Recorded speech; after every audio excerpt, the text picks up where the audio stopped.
Radio Red de RCN. Grandes audiencias en la hora de la verdad, al oído.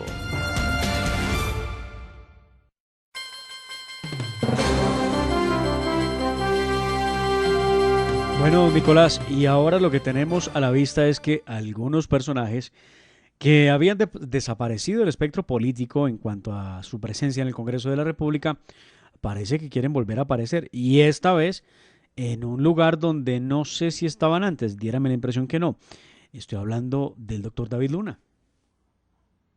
Sí, señor, al parecer esa era la sorpresa que le estaba intentando preguntar a nuestro invitado, el doctor Camilo Trujillo. ¿Cómo estarán las dinámicas en el cambio radical? Porque me sorprende, pues el doctor David Luna pues tiene, claro, un recorrido y una trayectoria en la política, digamos, distrital y nacional importante, pero de la noche a la mañana que sea cabeza de lista, pues deja varias cosas que pensar, Demar, porque entonces, digamos, podemos descartar que el doctor Germán Vargas Lleras al fin no va a aspirar nuevamente ni a la presidencia de la República ni al Senado, como en algún punto se propuso, como para que jalonara la lista. Y por el otro lado, de la familia de los Char, pues tampoco van a estar liderando la cabeza Senado. Entonces, ¿qué opina usted? Yo veo que hay como un cambio. Súmele las dos bajas que tiene el Partido Cambio Radical, que son de la mayor importancia. Me refiero a Rodrigo Lara, por una parte, y por otra, Germán Barón Cotrino. Rodrigo Lara, que renunció a Cambio Radical, y Germán Barón Cotrino, que ha dicho no volverá al Congreso de la República. Dos bajas sensibles que le quitan fuerza a la colectividad de Germán Vargas Lleras, que nos seguimos preguntando, ¿es la colectividad de Germán Vargas Lleras o es la colectividad de los Char? Eso hay una disputa, ¿no? Vienen desde tiempo atrás, digamos, haciendo un rifirrafe ahí entre ellos, porque el poder del cambio radical depende también de las curules que cada uno de estos, digamos, líderes naturales pueda elegir. Y claro, la baja del doctor Germán Barón Cotrino, pues es una baja dura, no solamente desde el aspecto electoral, sino usted también sabrá, Ademar, que pues, es un magnífico ponente y también un senador, digamos, muy estudiado. Por el otro lado, yo creo que el senador Rodrigo Lara, que ahora va a ser o pretende ser precandidato presidencial por el nuevo liberalismo, pues también es una baja sensible para esta colectividad. Entonces, falta ver, porque tampoco es claro, Ademar, si el cambio radical se va a unir a lo que posiblemente se va a nombrar la coalición de la derecha o la coalición de la libertad. Entonces, pues es que creo que los veo más cerca. Los veo más cerca a la coalición de la derecha que a la coalición del pacto histórico. Definitivamente. Hay que recordar que ellos son establecimiento, ellos no creo que sean de izquierda, ¿no? Sí, ellos siempre se ubican en el lugar que corresponde. Y cuando digo que corresponde es de acuerdo a quien está en el poder, ¿no? De acuerdo al presidente de turno. De hecho, han tomado, igual que los liberales, en algún momento una posición muy cómoda, que es la del centro-centro, donde ni son oposición al gobierno, ni tampoco son parte del gobierno, simplemente se declaran en la mitad. Y es una posición muy cómoda, ¿no? Porque dependiendo de las circunstancias, simplemente se hacen a la derecha o simplemente se corren a la izquierda. ¿Es lo que llaman, Demar, el extremo centro?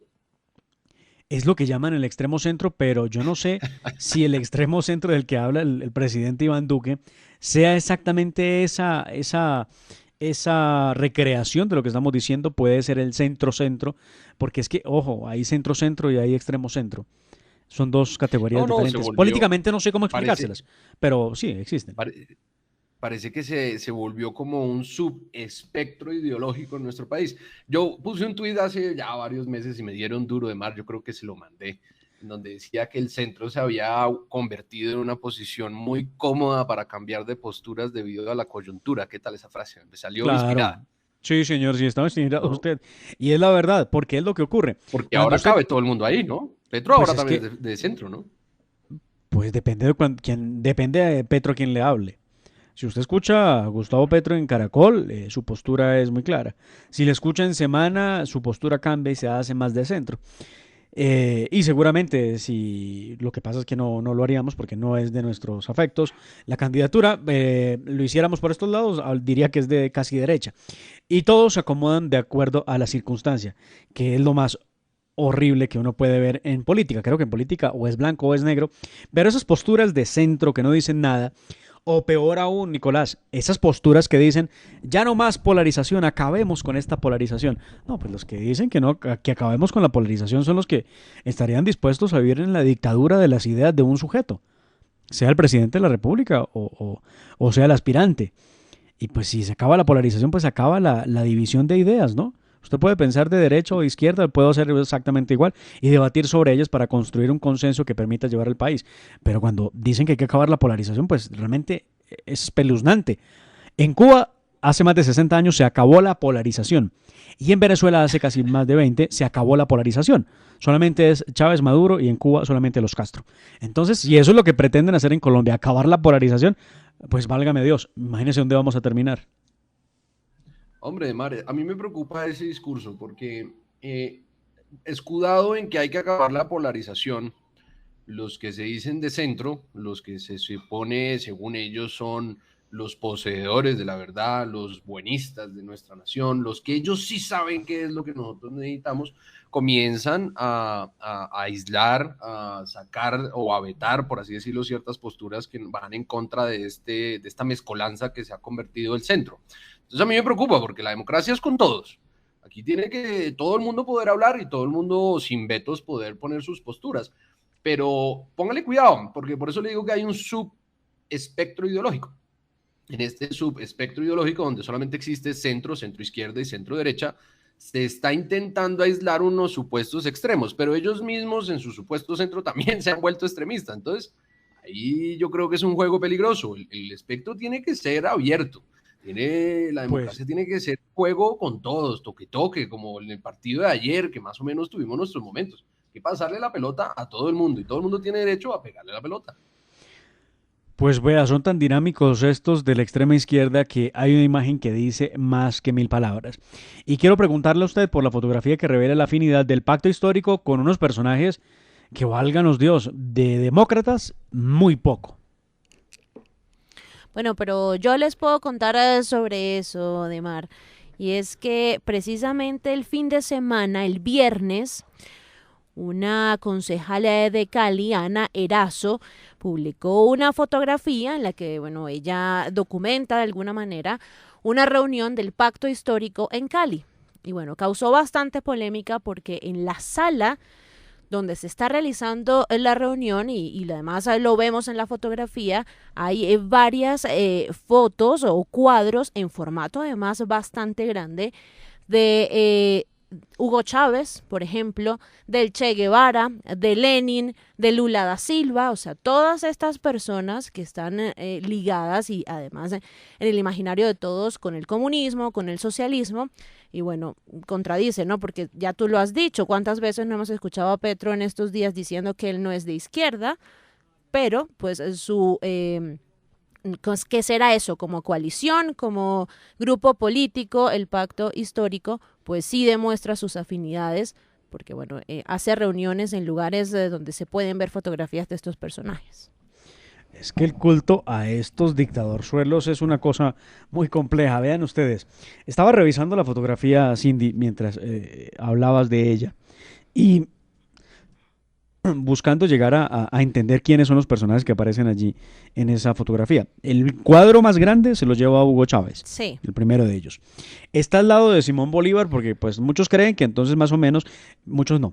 Este sector de la política cree que Simón Bolívar es más o menos el papá natural de Hugo Chávez. Sí. Eso es lo que plantean. Vaya farsa.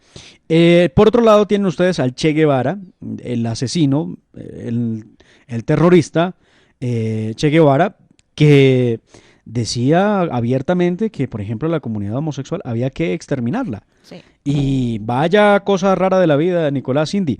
Hoy vemos a muchas personas de la comunidad LGTBIQ con camisetas del Che Guevara. Creo que no nos han explicado todavía a quién llevan en la camiseta. Sí. Después tienen ustedes a uno de los lados a Karl Marx. Y Marx también hace parte de esa nómina de ilustres. Sí. Vea pues. No me Tiene usted por otra parte a Vladimir Lenin. Sí. Sí, también. El hombre clave del Partido Comunista en la Unión Soviética. Y tiene usted también a Lula da Silva, el investigado por Odebrecht, entre otras cosas, escándalos de corrupción en su país. Y esto es lo que diría uno, pues el pacto histérico, ¿no? ¿Qué con estos Mejor dicho, personajes? toda la nómina. Toda la nómina, pero yo creo que uno ya con el apoyo declarado del partido de las FARC, pues no necesita tantos cuadros. Sin embargo, como digo, la democracia es con todos y tienen derecho a existir, eso no hay ningún problema. Lo que yo sí de pronto digo y traigo a coherencia, señor Petro, es que acepte sus afectos a la ideología comunista, stalinista, leninista, así como todos esos personajes que usted ya ha mencionado, pues que lo acepte y que la abrace y que le explique al público de Claro, dónde realmente agarra su discurso. Y bienvenido claro. al debate pacífico, pero Como, hombre, como lo ya uno con hizo, el apoyo de las FARC. como lo hizo Carlos Antonio Lozada en esa entrevista que le dio a Red Más Noticias, él sin ninguna pena dijo sí, nuestro partido, FARC, que bueno, hoy comunes, Bueno, es es que no sufre de vergüenza. sí, o sea, Sí. es de ideología revolucionaria, de izquierda, claro que sí, y pues nos gusta Petro, no lo hemos decidido, pero claro, tenemos una afinidad completa o general con lo que propone Gustavo Petro. No Entonces, lo hemos decidido, pero te amamos, pero Petro, sí, más o sí, sí, menos. Es lo que sale total, de esa así es. declaración. Sí, sí, sí. Y bien, les cambio de tercio porque definitivamente no van a dejar que este país funcione. Para el 20 de octubre, los del paro alistan una nueva jornada de protesta. Recordemos que después de los 3 meses de anarquía, de terrorismo, porque lo hubo, no hay derecho a que muchos ciudadanos tuvieran que quedarse en su casa encerrados porque no podían salir. Recuerden ustedes lo que ha pasado en el Portal de las Américas, recuerden lo que ha pasado en Puerto Rellena, en Cali, donde literalmente a las personas las han secuestrado y no podían moverse. Recuerden ustedes esas imágenes en Cali, donde había cerradas calles y a la gente no se le permitía transitar. Una barbaridad. Pero peor todavía, aquí en Cundinamarca, muchos desmanes, inclusive un alcalde que esperamos conocer pronto cuál será su suerte, decidía decirle a la gente, venga, si va a bloquear, bloquea hacia Bogotá, pero no bloquea el municipio. ¿Qué tal la maravilla de alcalde? Pues bien, en medio de todo esto, pues ahora los del paro vuelven otra vez con el cuento de que no les han cumplido, que van a convocar el paro para el 20 de octubre. Así que prepárense para tener mucha paciencia porque no es fácil soportar las minorías violando el derecho de las mayorías. ¿Cuál derecho? El de movilizarse. La protesta está Hombre, contemplada en la Constitución política, pero no la protesta como el derecho a la protesta. Está contemplado como el derecho a la manifestación pacífica, que en todo caso puede ser limitada por la ley, pero bueno, eso no lo entienden los progres. Mire, le leo literalmente una declaración del vocero del Comité del Paro de esta Central Unitaria de Trabajadores, el doctor o el señor Francisco Maltés. Y el hombre dice, porque quiero traer a la discusión con usted y con Cindy, dice el hombre textualmente, abro comillas, vamos a realizar con el Comando Nacional Unitario el Comité de Paro, una gran movilización el 20 de octubre en las horas de la mañana. Yo quisiera resaltar que cuando estábamos en esas épocas que usted resalta, ellos usan una terminología que me parece a mí muy chistosa, en el sentido de que no es de protesta social, sino parece más como los nombres de una organización organizada cuasi armada, ¿no? Sí, sí, Estamos, sí. tomas, Hablan... comandos, Ajá, sí. sí, no sé, jefes de cuadrilla, sargentos de la primera línea y demás, o sea, van inventándose ya una terminología que yo creo que denota realmente la verdadera motivación y es, hombre, esto no es una protesta solamente social, que también, bienvenido el derecho y el que proteste tranquilamente y pacíficamente sin afectar los derechos de los demás, pero acá hay unos que ya está demostrado están financiados por grupos terroristas y por narcotraficantes y por otras vertientes políticas que creen que al hacer este caos en nuestro país, pues sacan réditos políticos. Claro que Petro ya se bajó del bus, ¿no? Al principio muy animado por los paros, ya después vio que en las encuestas le estaba pegando un poquito y obviamente pasó al otro lado. Pero acá lo que hay que tener cuidado es que estamos a puertas de unos grupos que posiblemente pueden hacer una destabilización de Estado social de derecho. Y ahí es donde hay una discusión grande ahorita en el Congreso, si es que debemos regular un poco el derecho a la protesta, porque así de mar como hay derechos, como lo hemos siempre dicho acá en la hora de la verdad, pues también hay deberes que hay que cumplir. El problema está en que han subvertido el orden de los factores respecto de protesta y de manifestación. Lo que dice la Constitución política claramente es el derecho a la manifestación pública. La protesta se deriva de ese derecho a la manifestación pública, pero no pueden decir que la protesta, ergo, es un derecho fundamental y la pueden ejercer como les viene en gana. Quiero decir quemando policías, atacando fuerza pública, vulnerando derechos de los ciudadanos. Eso es lo que no pueden hacer. Y debería partir el debate por allí precisamente. ¿Qué es lo que tenemos? ¿Protesta o manifestación? ¿Y cuál es la diferencia entre la una y la otra? Para, obviamente, la extrema izquierda, que aboga por estos movimientos insurreccionales, en el buen sentido de la palabra, pues obviamente se trata de la protesta que está siendo coartada por el establecimiento, el Estado opresor, y no sé qué otras tantas cosas que dan terror. Entre tanto, Nicolás, Cindy, nos vamos a conversar de un tema muy importante del que ya hemos hecho aquí alguna mención, y es que tiene que ver con la apertura de la frontera entre Colombia y Venezuela. Para ello tenemos al doctor Alberto Schlesinger, decano de la Escuela de Economía de la Universidad Sergio Arboleda. Doctor Alberto, bienvenido a la Hora de la Verdad. Muy buenos días, Demar. ¿Cómo están ustedes?